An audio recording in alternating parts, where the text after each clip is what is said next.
murakoze cyane. Ndahunga Lambert ni umusore ufite imyaka 21. Ni umusore uvuka mu bana 10, abahungu 5 ndetse n'abakobwa 5. Akaba ari umusore wize amashuri abanza mu cyiciro cy'amashuri abanza nkabana kijyana kuri groupe scolaire Rwanda. Ndetse amashuri yisumbuyeho bizwi mu ndimi z'amahanga troncome nkabana yize Kacyiru ya 2 ari Kinamba. Nkabana ko naje kugira amahirwe ndatsinda, ariko mu gutsinda sinakomereje nanga mu Rwanda ko icyo gihe famille yose muzere yari yamaje kwimukira mu Rwanda. None naje komereza amashuri yanjye yisumbuye nka A level, bizwi nka A level. None nagiye komereza mu gukomezayo nakomerejeho niga software engineering muri senior 5 and senior 6, ariko mugaruka inanga ubwibazo nyine byari biriyo bitagendaga neza by'umutekano. Byaje kuba ngombwa ko mpindura section cyangwa combination mu itangazamakuru, ko nabyo bintu byose bisa nkaho biri muri passion yanjye. Niba ariko navuga cyo ko ndi umuntu ukunda cyane itangazamakuru, na mbere yaho nifuza kuzaba nk'umunyamakuru. Nibyo bintu mfishemo ko ngomba kuba nakora, nza kuba nabikomeza, ndabikomeza. Rero ikindi nakongera wenda kuri njyewe, ndi umuzicien, ndi umucuranzi, ngira ngo ni ibyo ngibyo.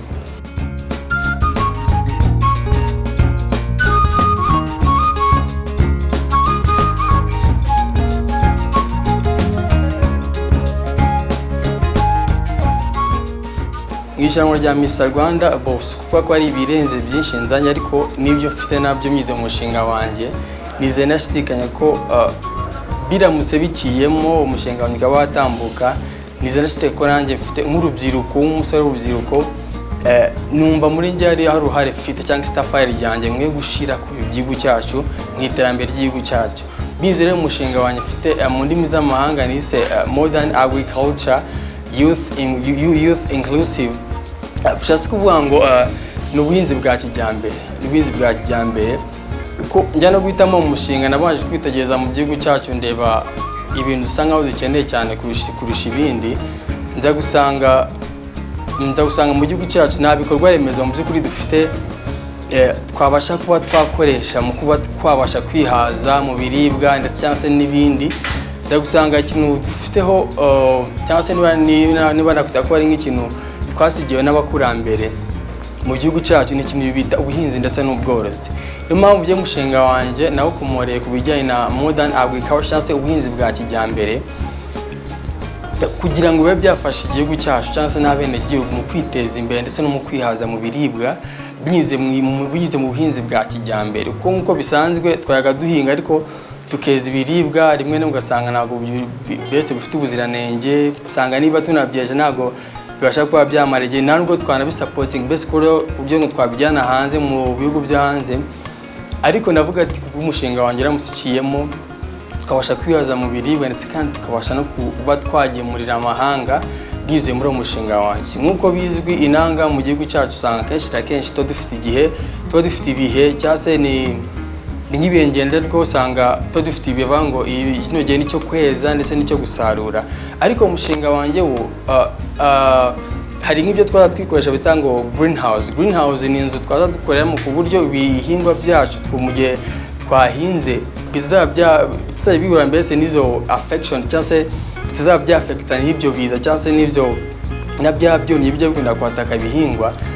Vuga ko mbese biramutse biciye mu mushinga wanjye twazajya tweza mu bihe mbese mu gihe cyose dushaka. Ntabwo twaza twita ngo hari ubushyuhe bwinshi cyangwa se hari ubukonje bwinshi, bitewe n'iyo nzu ya greenhouse tuba dufite cyangwa se horticulture tuba dukoreshamo, bizaba bifasha ibihingwa byacu kwera cyangwa se kwera bifite ya karite, ku buryo dushobora kuba no twanabijyana no hanze bikaba byabasha kuba byatwinjira ndetse natwe indani mu gihugu cyacu bitadusize. Ko nk'uko umushinga wanjye nateza ko uramutse unatangiye nk'uko nawise ngo ni it's a modern culture youth inclusive. Nifuza guhera cyane ku rubyiruko bagenzi banjye, kusanga kenshi ari urubyiruko rusa nkaho ruri hanze y'u Rwanda rudafite akazi. Ariko uramutse giciye umushinga wanjye nifuza ko twatangira n'urubyiruko at least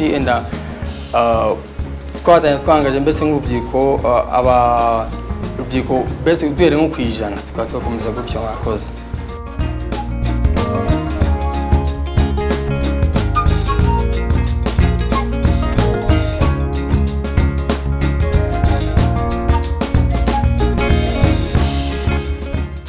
icyiciro cya pre-selection, icyiciro niteguye neza nk'umunyarwanda.